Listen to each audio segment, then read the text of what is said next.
Olá, esse é o Bom Papo Cast no Curta Paranaguá.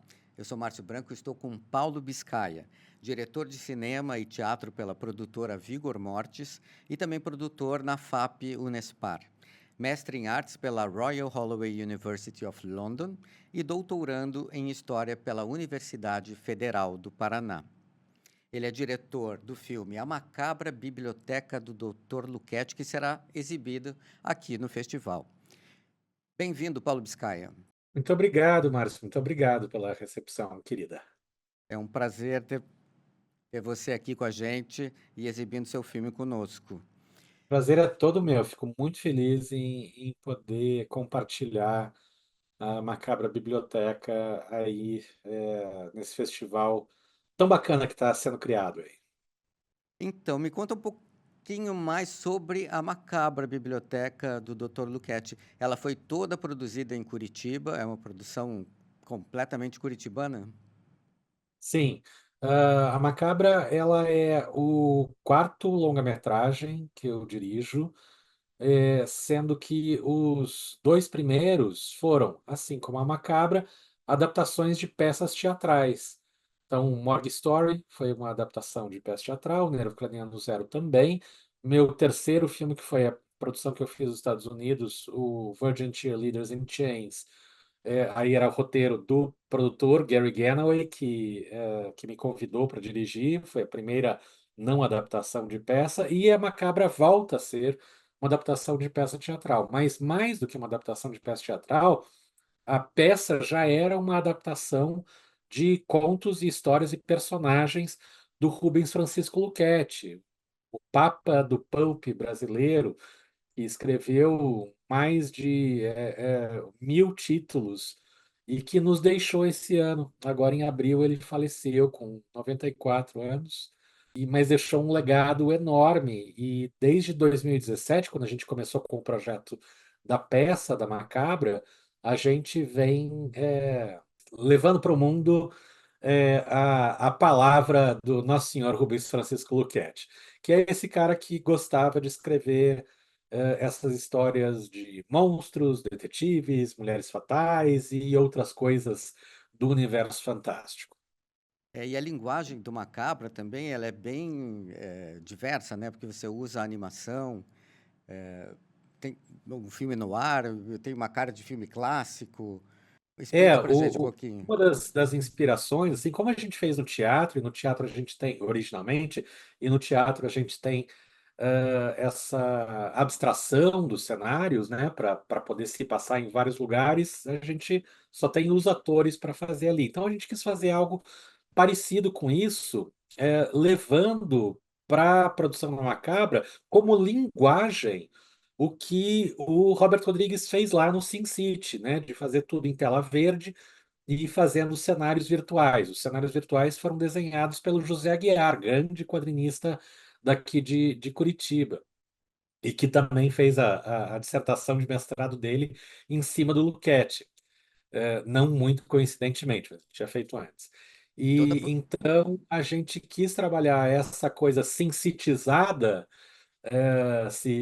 para criar eh, essa nomenclatura estilística aqui, porque cabia perfeitamente não só com o universo, mas com a nossa realidade de produção, que obviamente, embora complicasse a pós-produção, mas daí a complicação de pós-produção é uma complicação minha, que eu que edito e faço os efeitos também, resolvia várias coisas de produção, né? Com relação a barateamento de cenário, a gente poder fazer tudo dentro de um único estúdio, sem precisar ficar transportando equipamento, que obviamente É uma vai locação só, né? E é muito difícil fazer cinema aqui no Brasil?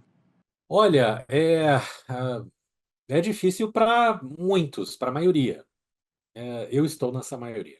Se torna ainda mais difícil quando você não está no eixo Rio e São Paulo, se torna ainda mais difícil quando você está trabalhando com cinema de gênero, né? Com cinema de horror, com cinema fantástico, que não é exatamente um gênero muito celebrado pelas cabeças intelectualoides de muitas comissões e tal. Então, é muito difícil conseguir bons orçamentos para a gente produzir os trabalhos que a gente faz. O próprio é Macabra foi feito com um orçamento micro, é mais um dos milagres que a gente opera, né? O Tem muita Macabra foi feito. criatividade e trabalho de pós-produção, né?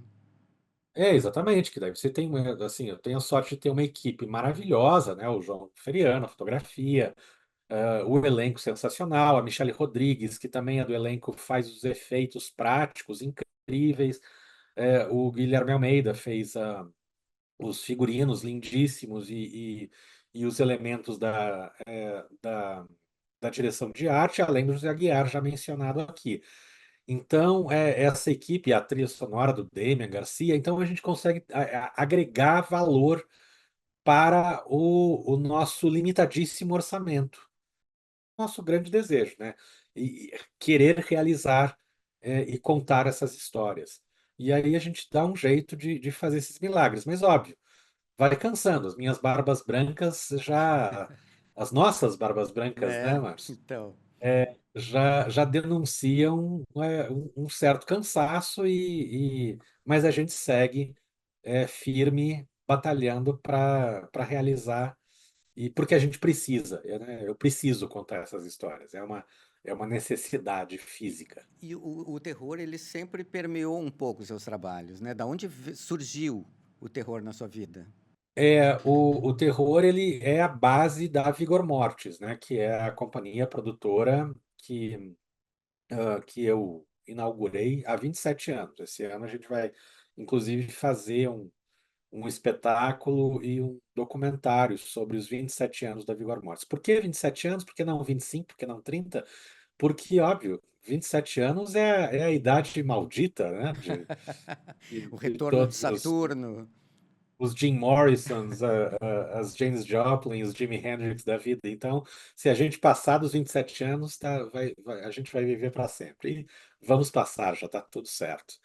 É. Mas, E então, há 27 anos, eu comecei essa companhia como um espaço para explorar narrativas do Grand Guignol, que foi o Teatro de Horror de Paris, que foi o tema da minha dissertação de mestrado.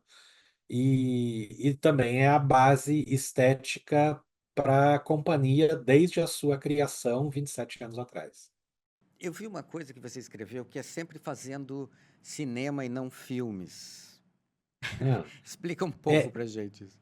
eu roubo essa frase, na verdade, assim, é uma tradução mais ou menos, não é bem fazer cinema e não filmes, é que eu roubo essa frase de uma resposta que o Tarantino deu para o Oliver Stone, que o Oliver Stone chegou para ele e disse assim, isso lá atrás, na época ainda que ele tinha feito né? Só o Cães de Aluguel e o Pulp Fiction.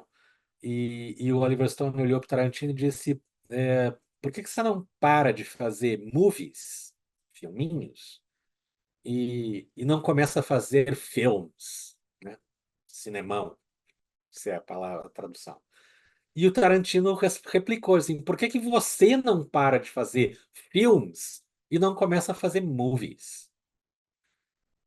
E o que ele quer dizer com isso é o seguinte: eu gosto dessas narrativas de horror, como já foi demonstrado aqui, e essas narrativas de horror, elas estão colocadas em produções modestas e que, porque elas são modestas, obviamente algumas mais, outras menos, mas porque elas são modestas, elas conseguem ter liberdade e elas não têm compromisso com mais ninguém a não ser com o desejo daqueles artistas envolvidos com aquela obra. E então é isso, é fazer esses movies em vez de fazer filmes, né?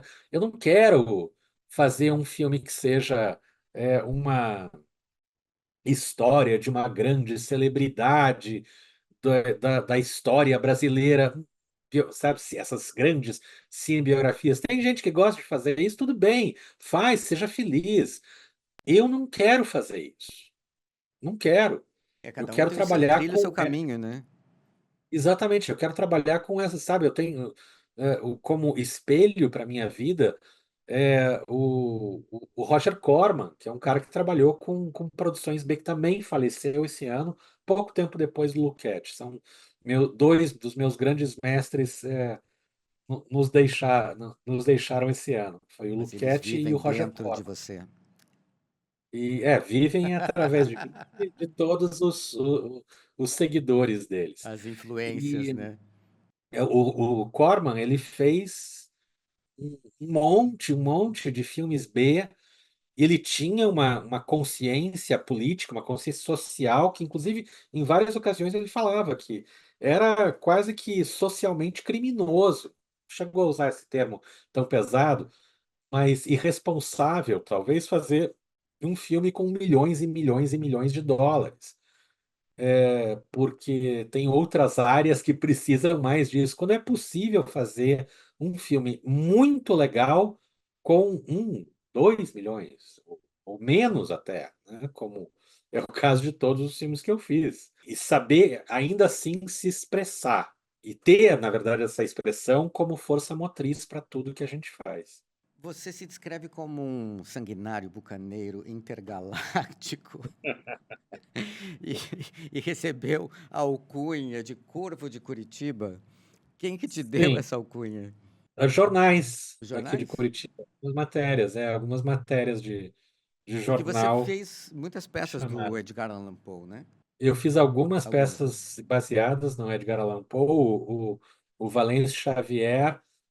Se estamos falando aqui de apelidos, o Valêncio Xavier me chamava de cafetão do Edgar Allan Poe, que eu cafetinava os textos do Edgar Allan Poe.